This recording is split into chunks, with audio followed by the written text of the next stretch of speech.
Welcome to the X5 Zero playthrough. Now it's Zero's time to shine. Yeah, so the difference between this playthrough and the X5 playthrough I did with X is we're going to be going as regular Zero, so I will not be getting Black Armor Zero. Spoiler alert, I'm just going to go with regular traditional Red Armor Zero because the time I recorded this game, unfortunately, it was at the time where I lost almost 30 to 40 videos of my Let's Plays because of my hard drive malfunctioning, but that's besides the point. Other than that, I'm here now, so I will make it up with the X6 playthrough with Black Armor Zero, and hopefully y'all should enjoy my misery in that Let's Play. Well, let's talk about X5. Alright, so the difference between Zero's playthrough and X, they do have differences, of course, in combat style. So, you know, Zero, of course, you know, he's the hack and slash, you know, hero you want to use for close quarters combat, and X, of course, you know, for long range, you know, projectile shots. And we have a boss fight right now, but before that, X pops in out of nowhere, and he was trying to find Sigma, and apparently X got destroyed, or got wrecked, whatever you prefer. And this applies to both players depending who you pick. If you pick Zero, you get access to his Z-Buster, which is a crappy move you get. It's a crappy projectile attack. Don't do it unless you're gonna stick with Zero for the whole playthrough. And for X, you get his 4th armor. And of course, the statue is Sigma in disguise. Who could have saw that coming? So right off the bat, you know, Sigma's already retconning shit, so we gotta stop him because we're the good guys. And with Zero, this fight's a lot easier because the Z-Saber does more damage. And Sigma has those virus things, and he's trying to infect us with it, and we're not gonna have any of it. So Sigma spreads the virus throughout the world, and it's up to us to stop him.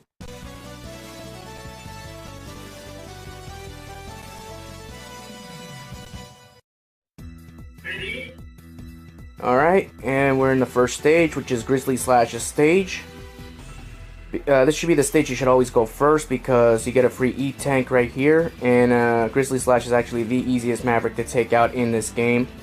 Another reason why I wanted to do commentary for this Let's Play is because it was at the request of a special friend, and at the same time, I added the original X5 intros to the bosses because the Legacy Collection actually refers them as their Japanese names, obviously for copyright reasons, and that flat out infuriated me when I got the Legacy Collection 2 for the Nintendo Switch, and I say no, I refuse to call them by their Japanese names. I'm always gonna call them by their English names, named after the band of Guns N' Roses. So I'm gonna refer them as their Western names, and that's the way it's gonna be. So on Grizzly Slash the stage, it's basically Slash Beast's stage from X4, only a lot shorter. Not many real threats here, just, you know, some small enemies here and there. Nothing that can really do any damage. Those spike things right there are actually one-hit kills, so be careful when you're platforming here. And the sub-tanks right there, easy to get. Make sure you don't miss it, it's right there, you can't. And right here we should be done with basically the stage. And then we'll just transition to the other portion of the stage. Not too difficult. Yeah, so Grizzly Slash, of course, and you beat him, you get an awesome weapon as Zero, and you get the double jump ability. And up there you have the light capsule. I already showed that off in X playthrough. I think I did, because I think I did an ultimate armor run, but whatever. If you speak to Dr. Light with Zero, you get an interesting conversation, and Zero refers to Dr. Light as he had an image of an old scientist, referring to Dr. Wily, but Dr. Light, you know, doesn't give him an exact answer. Alright, but that's besides the point. Now we run into Grizzly Slash. Yeah, so Zero and X are basically just taking on these Mavericks. I wouldn't say they're all, well, they are Mavericks, but they're all not all bad guys. Some of them, you know, they're just doing their jobs. A few of them could be, you know, kind of dicks, like, for instance, the Skyver. You fight him as Zero for obvious reasons compared to X, but we'll get to that part when we get to that part. And Grizzly Slash is so slow, it's easy to take him out with a Z-Saber. There, he's already dead. Like I said, I'm playing this on easy mode just to save time. You can tell because all the Mavericks are at level 1. But other than that, you know, I'll make it up with X6, playing the game on normal run, and you should all enjoy my misery.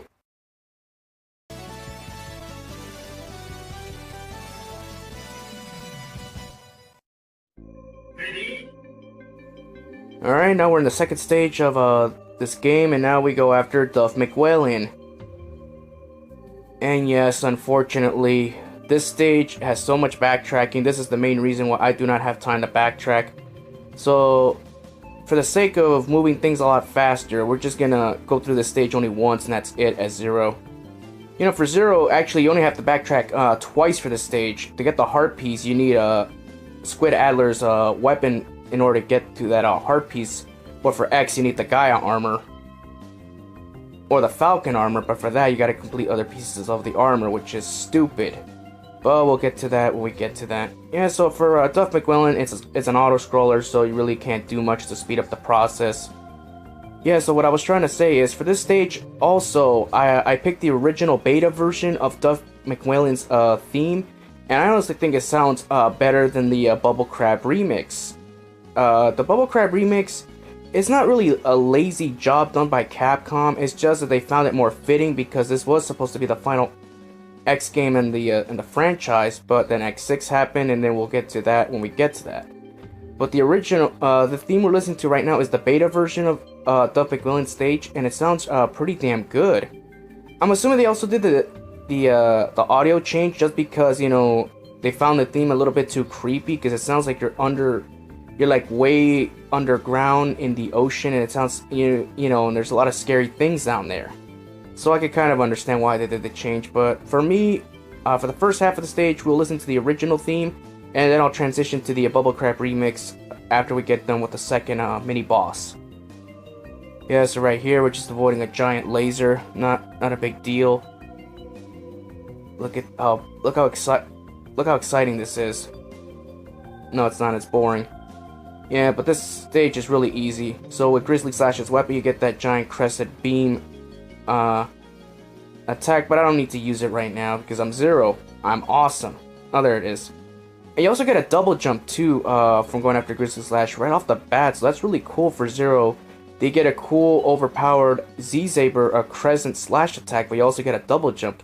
How does a bear define how you double jump? It's kind of weird. That's why in X6, you know, Zero just gets the double jump right off the bat, like no explanation needed, thankfully. Because that's always been an odd mechanic, but it's Capcom, you know, we're going by Capcom logic. Now we have the first of 3 of these mini bosses. So right here, the name of the game is just to survive. It's an auto scroller too, so be careful that you don't get crushed. And I find this area a lot easier and more fun with Zero because you have your Z-Saber, you have the crescent slash attack. It's a lot more doable. Yeah, so this stage is so boring, I understand, but hey, it's X5. What did you expect? Yeah, so at the time of this recording, which is recently, we should be closer to, we should already be like halfway in December, thankfully, because I want this year to end already. It's been a terrible 2018 for me, honestly. You know, I don't like to admit things, you know, on commentary, but, you know, I hardly do any live commentaries because, you know, at the time I'm always working all the time. You know, part-time here and there, I just don't have the energy to do commentary, and that's about it. But, you know, that's just a small little tangent, you know, because I'm bored. But the mini-boss is already dead. That's great. And we'll run into the last one on the way up, and, yeah, so at this time we should already be transitioning into the Bubble Crab remix theme, which is great because I want to have the best of both worlds. Because, you know, I want this, you know, to be special, the Let's Play, you know, when it comes to audio transitioning, you know, I want to use, you know, because a lot of the beta music is really, really damn good, especially the Dr. Light theme is really good. It's original at least, but at the same time, you know, if this was supposed to be the final game in the lineup, I understand why they did the classic Megaman X, remake of Dr. Light's theme, which is always cool. But that's about it. Now we got the final mini-boss, which is another auto-scroller. Seriously, why is it the water levels are the most boring in the franchise? And I do believe that this is the last water level that we're actually submerged underwater, because I do not see any more water levels that are this boring and tedious. Yes, even X7's Splash Warfly stage is better than this. At least there you could dash and go as you progress. Even with the 3D sections, I don't have a problem with that. But here it's just atrocious. You have to wait. You have auto scroller that could possibly kill you, and you have these annoying mini bosses. You can't speed up the process. It's annoying. But at the same time, you know, X7, we'll get to that Let's Play eventually, because we might get to that Let's Play sooner rather than later, depending if my cousin has the game or not. Spoiler alert, he does have the game, so unfortunately I do have to get gameplay of that. Look, I mean, I don't find X7 as bad as people make it out to be. I actually find it kind of enjoyable, just like Shadow the Hedgehog. I know, it's kind of weird that I find all the bad games that people don't like enjoyable. But for Shadow the Hedgehog, I will do a review of that game very soon. Probably one of the first few reviews in 2019, because I'm still trying to branch out from doing reviews, because, you know, I didn't have the time, because, you know, I had all those lost Let's Plays and I had to make them up. So right now we're back on track, so everything's looking great. So the mini boss is already dead and we're approaching the boss. Yeah, like I said, I mean, this stage is boring, so if I spew out things that are out of the ordinary, it's because I'm bored. And now we're at the boss, finally. And Duff Mcwhalein. Such a kick-ass name. Like, his original name is Tidal Whale, I understand, but screw that. He's always been Duff Mcwhalein. It's such a kick-ass name. It's silly, but it's cool. It's a cheesy kind of cool, so I always will call him Duff Mcwhalein. I flat out refuse to call him Tidal Whale. It just sounds so generic and boring. It really does. Like, when you think of X5 Maverick bosses, when you check the Japanese lineup, all the names just sound boring. And I understand it's copyrights, but oh wow.